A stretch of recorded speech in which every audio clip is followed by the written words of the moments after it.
So in the last class we have finished electrochemistry. Okay. So आज हम इसके पास papers करते हैं. रीसेंट पेपर है ये 2024 मार्च का पेपर है. और yesterday we couldn't have a class due to some emergency. So that's why I'm recording this session and I will be sending it to you. And then you are supposed to like look at this, and then if you have any query related to this, so feel free to ask. Okay. So basically they are asking in this part, a student electrolyzes a solution of potassium iodide. This is aqueous for 8 minutes using a direct current. The half equation for the reaction that occurs at the anode is given. Write a half equation for the reaction that occurs at the cathode. And I told you that you have to see the data booklet. Obviously, आपको required data आपको दिया हुआ होगा जो necessary है for this question. तो मैंने आपको क्या बताया था कि जिसकी E naught value more positive होगी वो कैथोड पे जाएगा. Okay. And they are asking about the cathode equation. Which one will go towards cathode? In this question you have two options. एक आपके पास है H plus which is coming from water, और एक आपके पास है potassium which is coming from potassium iodide. Right. तो अब जब मैं डाटा बुकलेट को देखूं तो H प्लस की वैल्यू 0.00 वोल्ट थी अगर आपको याद हो, और K प्लस की value hopefully it would B negative. Right. तो पोटेशियम वैसे भी रिएक्टिव है. ग्रुप 1 के मेटल्स एक्वियस कंडीशन में ज्यादातर कैथोड पे नहीं जाते हैं. तो इसलिए मैं क्या करूंगा, H positive will go towards cathode and will take 1 electron to form hydrogen. Hydrogen is diatomic gas, तो मैं 2 लगाऊंगा. बैलेंस करने के लिए मैंने यहाँ पर भी क्या किया, 2 लगा दिया. ओके. सही है जी. तो वो मैंने क्यों किया भाई, E not is more positive for hydrogen. Okay. तो ये आपको, ये इसका मेन पॉइंट है, की पॉइंट है ये इस क्वेश्चन का. After the electrolysis the iodine produced requires 21.35 cm cube of 0.1 mole per dm cube sodium thiosulfate to react completely. Calculate the average current used in 8 minutes during the electrolysis. Okay. तो अब क्या करें इसका, हम सबसे पहला काम हम इसमें क्या करेंगे, आपको कंसंट्रेशन भी गिवन है और वॉल्यूम भी गिवन है. तो किसका, सोडियम थायोसल्फेट का. ओके. तो मैं एक काम करता हूँ, मैं मोल्स फाइंड आउट करता हूँ सबसे पहले. तो mole of Na2S2O3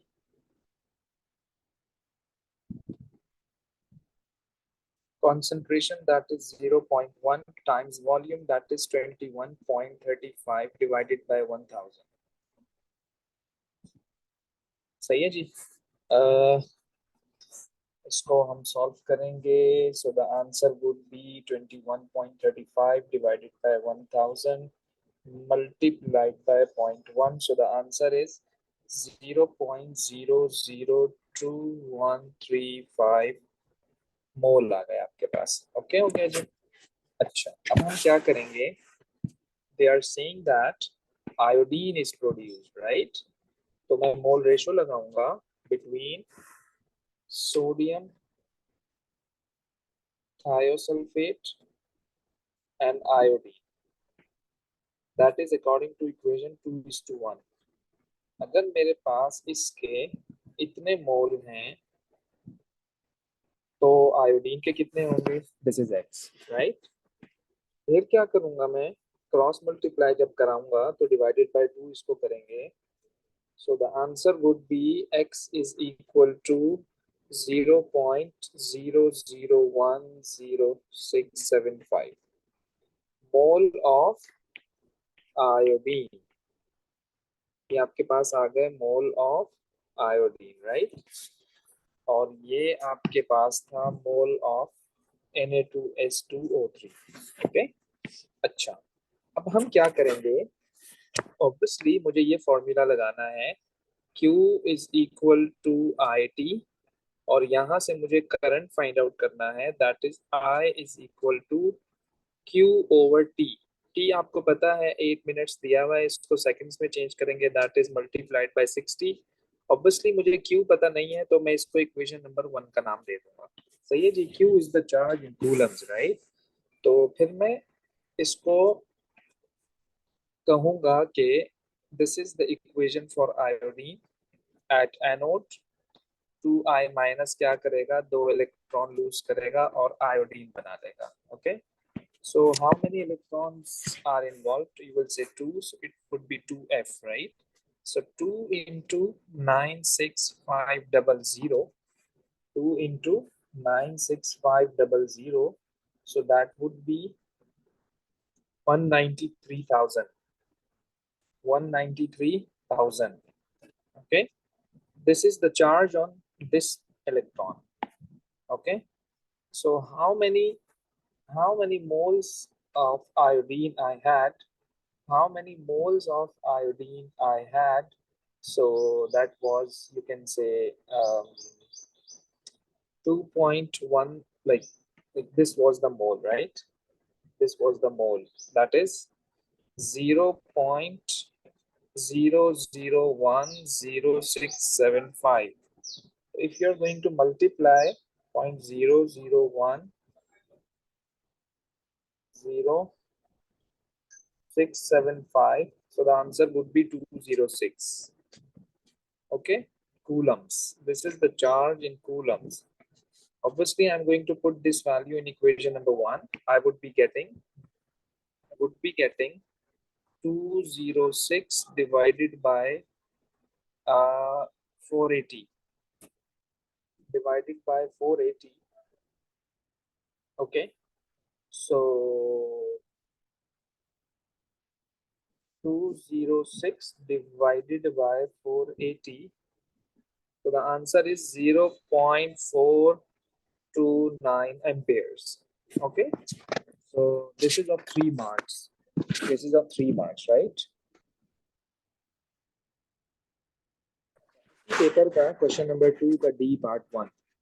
Metal air batteries are electrochemical cells that generate electrical energy from the reaction of metal anodes with air. The standard electrode potentials for the zinc air battery are shown. Calculate the standard cell potential of the zinc air battery. अच्छा, अब आपको यहाँ पर electrode potential की values इन्होंने आपको already दी हुई है, तो हमें यहाँ क्या करना है, ई नॉट ऑफ द सेल आपको यहाँ पर फाइंड आउट करना है। इफ यू रिमेम्बर, मैंने आपको एक बात बताई थी कि बेटा जिसका ई नॉट पॉजिटिव होता है, जिसका ई नॉट पॉजिटिव होता है वो रिडक्शन करता है। ओके, और जिसका ई नॉट नेगेटिव होता है यानी कि लेस पॉजिटिव होता है, तो वहां पर क्या होती है बेटा, ऑक्सीडेशन होती है। और थोड़ा सा याद दिलाऊं तो मैंने आप लोगों को कहा था कि ये जो डाटा बुकलेट है इसमें आपको सारी रिडक्शन पोटेंशियल की वैल्यूज गिवन है, जो कि एक स्टैंडर्ड मेथड है। तो आपको करना क्या होता था, हम जब दो इक्वेशंस देखते थे डाटा बुकलेट से, तो मैं आपको ये बताता था कि एक इक्वेशन आपको फ्लिप करनी होती है ना। अब देखो इस क्वेश्चन में ये मोर पॉजिटिव है, तो इसका मतलब यह है कि यहाँ रिडक्शन होनी चाहिए, और reduction is gain of electron. और जब भी इलेक्ट्रॉन गेन होगा तो इलेक्ट्रॉन कहाँ होना चाहिए, लेफ्ट हैंड साइड पर। तो ये लेफ्ट हैंड साइड पर लिखा हुआ है, so this equation is okay. और ये नेगेटिव है, ये नेगेटिव है, इसका मतलब यह है कि यहाँ ऑक्सीडेशन हो रही है, तो इस इलेक्ट्रॉन को होना चाहिए राइट हैंड साइड पर। Oxidation means the loss of electron. जब लॉस ऑफ इलेक्ट्रॉन होता है तो इलेक्ट्रॉन राइट हैंड साइड पर होता है, तो इस इक्वेशन को मैं क्या करूंगा, फ्लिप करूंगा। तो इसका मतलब ये है कि ये ऑक्सीडेशन की वैल्यू है, ये रिडक्शन की है। ओके, अच्छा जब हम ई नॉट ऑफ सेल कैलकुलेट करते हैं तो ये क्या होता है, reduction minus oxidation, right. Reduction minus oxidation. So reduction is 0.40 minus oxidation is minus का 1.22 volts. इसको सॉल्व करेंगे तो आंसर आएगा 1.62 volts. So that is 1.62 and वो भी पॉजिटिव, right? Okay, easy. चलिए पार्ट 2 में कह रहा है कि the zinc air battery usually operates at pH 11 and 298 Kelvin. The overall cell potential is dependent on the concentration of OH negative ion. The Nernst equation shows how the electrode potential at the cathode changes with the concentration of OH negative ion. Right? Calculate the electrode potential at pH 11.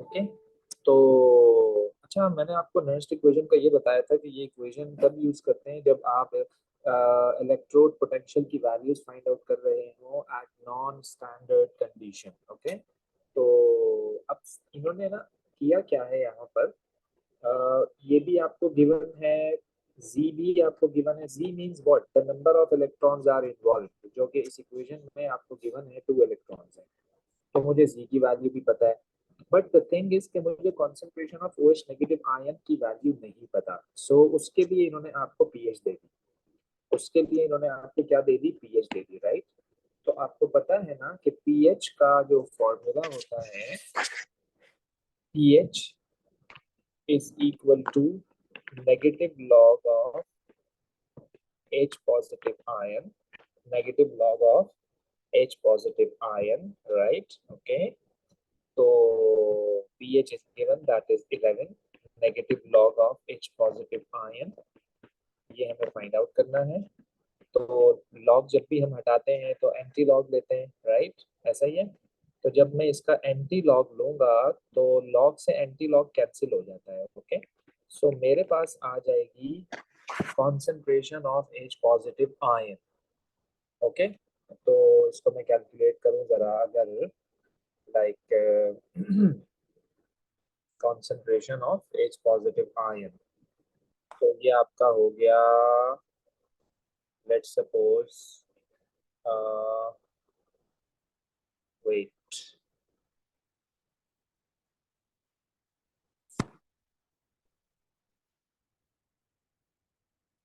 ये हो जाएगा 10 की power -11 okay अच्छा आप इसको calculate कर लीजिएगा ऐसे ही होगा ये अच्छा फिर हमारे पास एक रिलेशन होता है K W is equal to the concentration of H positive and the concentration of O H negative K W की वैल्यू कांस्टेंट है that is 1 exponent -14 is equal to the concentration of H positive that is 10 raised to the power -11 multiplied by this is x that we need to find out the concentration of OH negative ion right तो अगर मुझे x find out करना होगा obviously I would be doing just like that 10 raised to the power -14 divided by 10 raised to the power -11 जब हम इसको solve करेंगे so I would be getting the concentration of OH negative ion right तो यही तो मुझे find out करना था कि concentration of OH negative ion की वैल्यू बेसिकली क्या है so that would be 1 exponent -3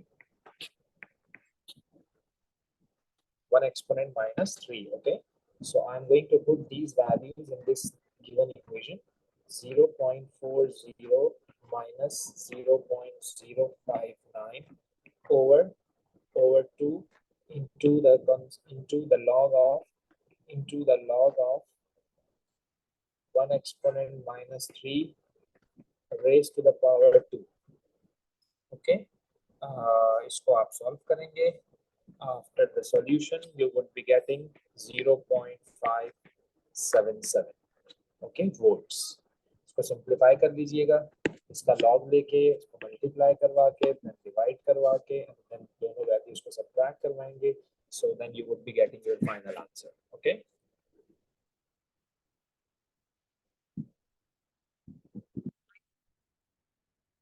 अच्छा ये 2023 का पेपर है मार्च का क्वेश्चन नंबर 2 का part B H2PO2 minus is a strong reducing agent can be used to reduce metal cations without the need for electrolysis. Oh, that's great.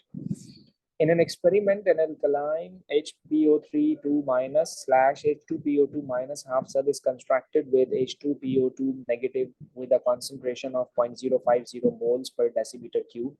All other ions are at their standard concentration. Predict how the value of E of this cell differs from its E naught value. Explain your answer. अच्छा इसकी E naught value जो है वो initially like original that is minus 1.57 volts, right? तो अब obviously standard concentration आपकी क्या होती है 1 मोल पर डीएम क्यूब। हमने बात की थी ना कि स्टैंडर्ड इलेक्ट्रोड पोटेंशियल ऑपरेट करता है स्टैंडर्ड कंडीशंस पर, और स्टैंडर्ड कंडीशंस हमारे पास क्या होती है, pressure that is one atmospheric pressure and the concentration is 1 mole पर DM cube and the temperature is 298 kelvin. So basically इसने देखा जाए तो कंसंट्रेशन को डिक्रीज कर दिया है, क्योंकि original concentration at standard condition was 1 mole पर डीएम क्यूब। सो जब ये कंसंट्रेशन को डिक्रीज करेगा ऑब्वियसली H2PO2 माइनस, आपके पास जो इक्वेशन लिखी हुई है वो उसके राइट हैंड साइड पर है। बात समझ आ रही है? अच्छा, राइट हैंड साइड का मतलब ये है, राइट हैंड साइड का मतलब ये है कि आप जब राइट हैंड साइड की कंसंट्रेशन को डिक्रीज करोगे it means that you are going to decrease the concentration of the product side according to Le Chatelier principle. According to Le Chatelier principle, अगर आपने according to Le Chatelier principle अगर आपने product side की concentration को decrease कर दिया तो obviously to maintain its equilibrium वो रिएक्शन क्या करेगा, फॉरवर्ड मूव करेगा, फॉरवर्ड फॉरवर्ड डायरेक्शन में चेंज हो जाएगा। तो जब वो फॉरवर्ड डायरेक्शन में चेंज होगा तो हमने आपको एक बात बताई थी लास्ट क्लास में कि रिएक्शन जब बैकवर्ड होता है तो उसकी ई नॉट वैल्यू डिक्रीज होती है, और रिएक्शन जब फॉरवर्ड होता है तो उसकी ई नॉट वैल्यू इंक्रीज होती है। तो right now it's E not value is minus 1.57। तो अगर जब ये वैल्यू इंक्रीज होगी तो मैं इसको लिख सकता हूँ ना कि वैल्यू जीरो की तरफ चली जाएगी। ऑब्वियसली ये जीरो से कम है, नेगेटिव 1.57 का मतलब जीरो से बहुत कम है, तभी तो नेगेटिव हुई है। तो जब ये वैल्यू बढ़ेगी तो मैं कहूंगा ना it would be more positive, और I can say that it would be less negative. ऐसा ही है। तो अब मैं इसको क्या करूंगा, लिखूंगा कैसे मैं इसे, भाई मैं कहूंगा कि reaction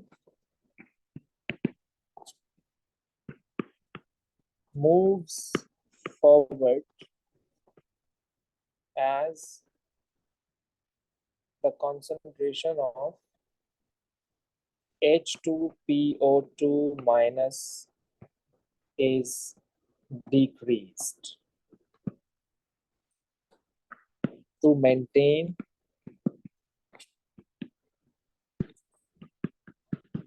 its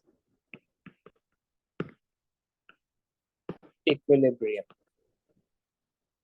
So the E naught value would be more positive, or you can say less negative. Okay? Okay हो गया जी। अच्छा, नेक्स्ट पार्ट में वो आपको क्या कह रहा है कि chromium 3 plus slash chromium half cell has a standard electrode potential of minus 0.74 volts, right? An electrochemical cell consists of an alkaline half cell and a chromium 3 plus slash chromium half cell. Calculate the standard electrode potential, standard cell potential, right? अच्छा जी, अब इन्होंने basically एक cell बनाया है by the combination of two half cells. Okay, तो एक half cell में इन्होंने क्रोमियम दिया है और एक हाफ सेल में इन्होंने ये लिया है, जैसे कि हम बनाते थे जनरली यार। तो अब ये वैल्यू जो है आपकी ये मोर पॉजिटिव है ना? अब मुझे कैसे पता लगा ये मोर पॉजिटिव है, क्योंकि एक वैल्यू इनकी आप ये देखो कि कितनी ज्यादा नेगेटिव है। बात समझ आ रही है? तो उस हिसाब से देखा जाए तो ये मोर पॉजिटिव है। तो इसकी जो वैल्यू है ये क्या है बेटा, मोर नेगेटिव है।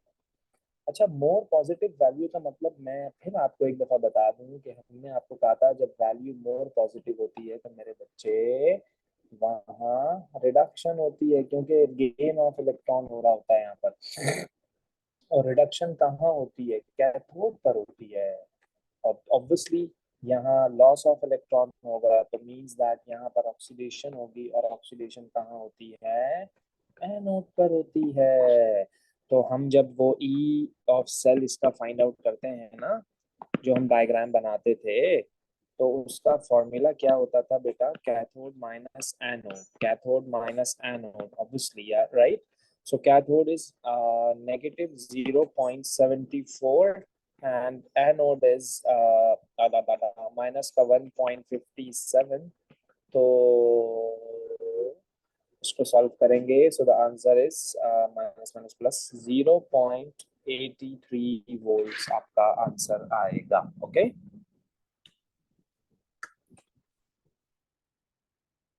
अच्छा जी, आइए जरा इसके नेक्स्ट पार्ट पर.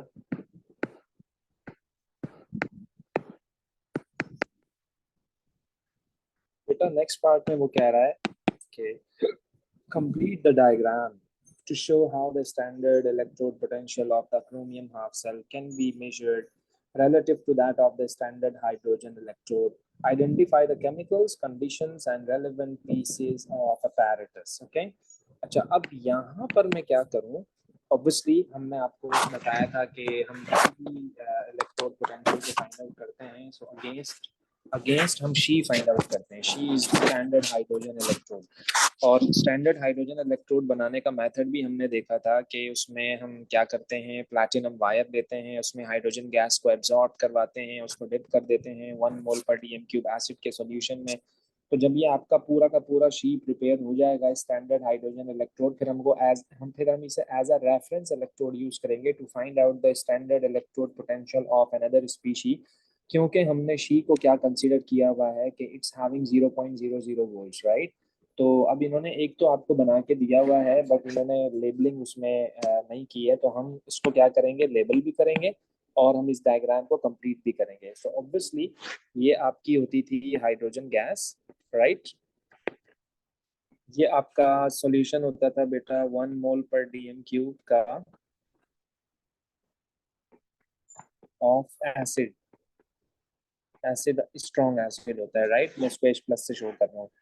अच्छा, फिर हम क्या करते थे बेटा, यहाँ पर हमारे पास लगा हुआ होता था एक अदद volt meter. Okay, volt meter के बाद बिल्कुल ऐसी ही डायग्राम, ऐसा ही हाफ सेल हम यहाँ कनेक्ट करेंगे.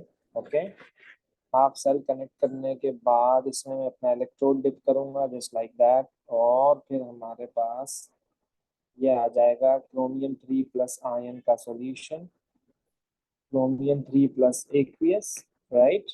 And this is the electrode made of chromium solid. Okay. फिर हम क्या करेंगे, ये जो हमारे पास सॉल्ट ब्रिज है हम इसको भी कंप्लीट करेंगे कुछ ऐसे करके. ये हमारा सॉल्ट ब्रिज कंप्लीट हुआ. Okay, this is the salt bridge, this is the salt bridge. Okay, और बस हाँ, ये प्लैटिनम आपका वायर है, दिस इज प्लैटिनम सॉलिड.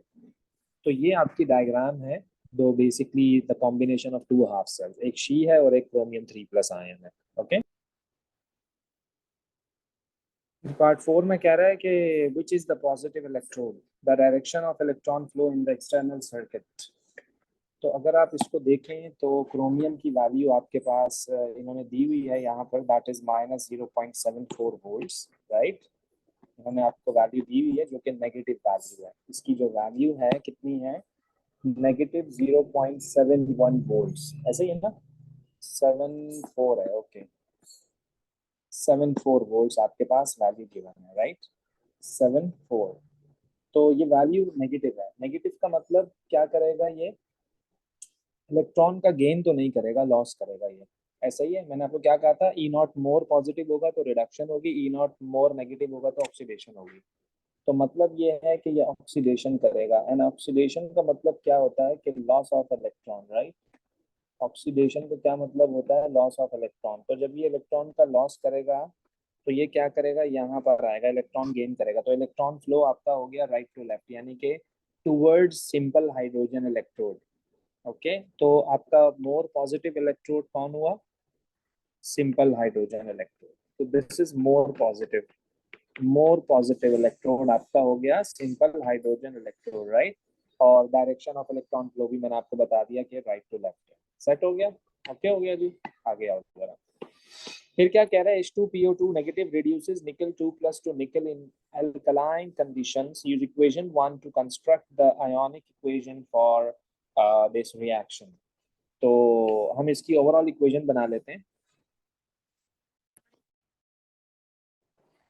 तो निकल की इक्वेशन कुछ ऐसी होगी कि निकल 2 plus after gaining 2 moles of electron it would be converting into the nickel solid, right? अच्छा, अब मुझे जब ओवरऑल इक्वेशन बनानी है तो इलेक्ट्रॉन्स कैंसिल आउट होंगे, ऑब्वियस सी बात है। इलेक्ट्रॉन कैंसिल आउट तब होते हैं जब वो ऑपोजिट साइड्स पर होते हैं। अभी तो वो सेम साइड पर है तो कैंसिल आउट तो नहीं हो पाएगा। बात समझ आ रही है मेरी? तो अब क्या करूं भाई, एक इक्वेशन को तो फ्लिप होना पड़ेगा लाजमी।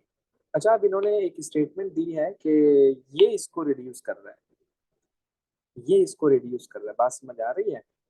तो याद रखिएगा बेटा, जब ये इसको रिड्यूस कर रहा है, रिड्यूसेस दिस, ऑब्वियसली बात है कि ये क्या हो जाएगा बेटा, निकल 2 प्लस इलेक्ट्रॉन गेन करेगा और निकल बन जाएगा। तो ये रिड्यूस हो रहा है, ओके। निकल 2 प्लस गेन कर रहा है ना इलेक्ट्रॉन को, तो ये क्या करेगा, खुद ऑक्सीडाइज हो जाएगा।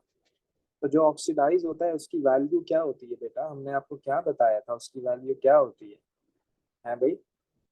यानी रिडक्शन की वैल्यू मैंने आपको कहा था कि मोर पॉजिटिव होती है, ओके, और ऑक्सीडेशन की वैल्यू क्या होती है, मोर नेगेटिव होती है। ऐसे ही है। तो अब मुझे करना ये चाहिए कि मैं इसकी इक्वेशन को फ्लिप कर दूंगा, इसकी H2PO2 नेगेटिव की, क्योंकि ये उसको रिड्यूस कर रहा है, क्योंकि ये इसको रिड्यूस कर रहा है, तो उसकी इक्वेशन क्या हो जाएगी, फ्लिप हो जाएगी। जब मैंने इस इक्वेशन को फ्लिप किया, लाइक HPO32 नेगेटिव, बल्कि मैं जब फ्लिप करूंगा तो प्रोडक्ट रिएक्टेंट, रिएक्टेंट प्रोडक्ट बन जाएगा कुछ इस तरह से।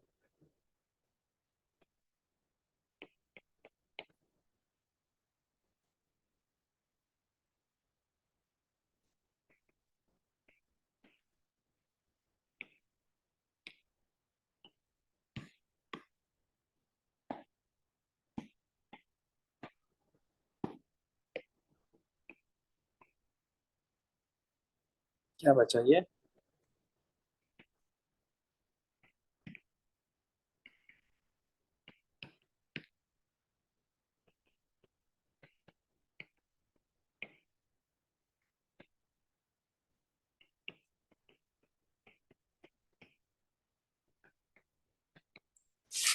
ऐसा ही है, ओके। तो ये आपके पास जो इक्वेशन आई है ना बेटा, ये आपके पास हाफ इक्वेशन से हमने जो है वो ड्राइव कर ली फुल इक्वेशन, हाफ इक्वेशन से हमने ड्राइव कर ली फुल इक्वेशन। तो जब भी आपके पास ऐसा क्वेश्चन आएगा तो अपना आप लोग माइंड सेट कर लो कि आपको एक इक्वेशन को हर हाल में क्या करना है बेटा, उसको आपने फ्लिप करना है।